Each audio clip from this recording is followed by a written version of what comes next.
Right guys, welcome back. I thought today we'd look at something a bit unusual. We're looking at the Rolex. It isn't a Rolex, but is a Rolex, but people don't realise it's a Rolex, which is kind of nice, and it's one of its big selling points. This is the Cellini Rolex Prince. Notice the Cellini comes first. That's just the way it is. So, what is it?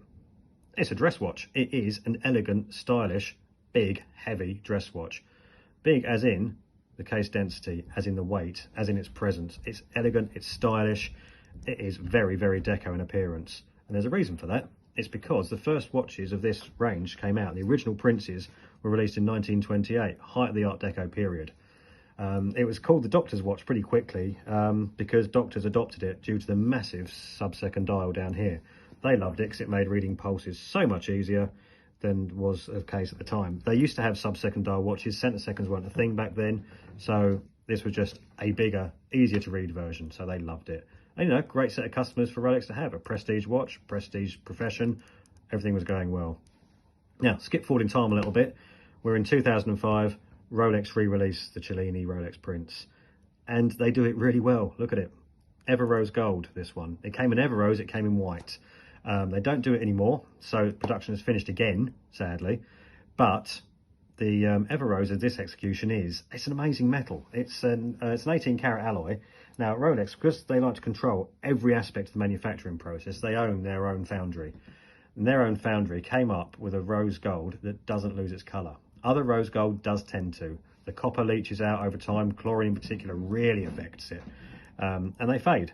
With this, there's actually platinum in the mix, and that bonds the copper and just keeps it there, which gives you this beautiful warm colour. And I'll be honest, I am sort of struggling a little bit to show you how warm it is, so do come down, do have a look at it. Sometimes it's the window, sometimes it's out the back, sometimes I'm just sitting there staring at it. And why do I do that? It's not actually this bit I stare at, it's not the dial. Although it's beautiful, it's very elegant, the bit I stare at is this bit in the back.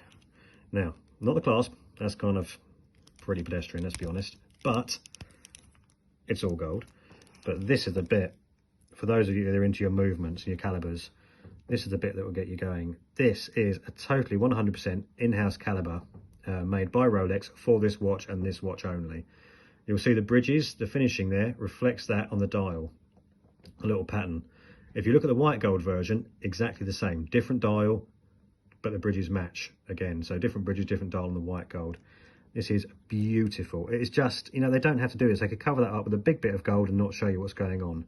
But they're proud of it because of down the bottom here, you've got your little balance wheel down there. That's a little heartbeat of the watch. And in that balance wheel is a hairspring. And that hairspring has what's known as a Breguet overcoil. Now, Breguet, I implore you, if you're into your watches, look him up again. I know I keep telling you to look people up, but look him up. He is fascinating.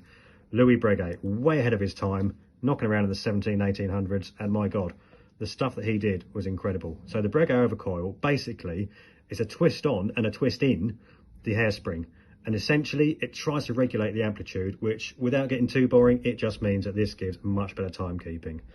That's the bottom line. If you want to know more and you want to be bored, I'll pop in, I'll bore you quite happily. But the bottom line is, it is a beautiful, it is an elegant, stunning watch.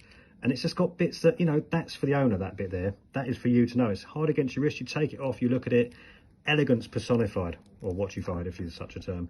It is just stunning. So what are we doing with it? We're selling it. We are selling it for £7,995. Please come and have a look. Just come and check it out. It is the most elegant Rolex that you will ever see. And as I said, no longer in production, which is such a shame. But, oh, look at it. It's just the polish on it, the weight of it, it's just beautiful.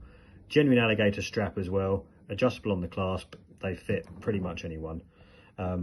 Just wow is all I'm going to say. You can see the image in the background there. That is this watch. It gives a slightly better idea of the tone. Lighting is very difficult with Everose, but you know, you can see it, you can feel it. But good God, oh yeah, I'm just going to actually, what I'm going to do is just sit there and I'll just stare at that for a bit because it is stunning. Cheers.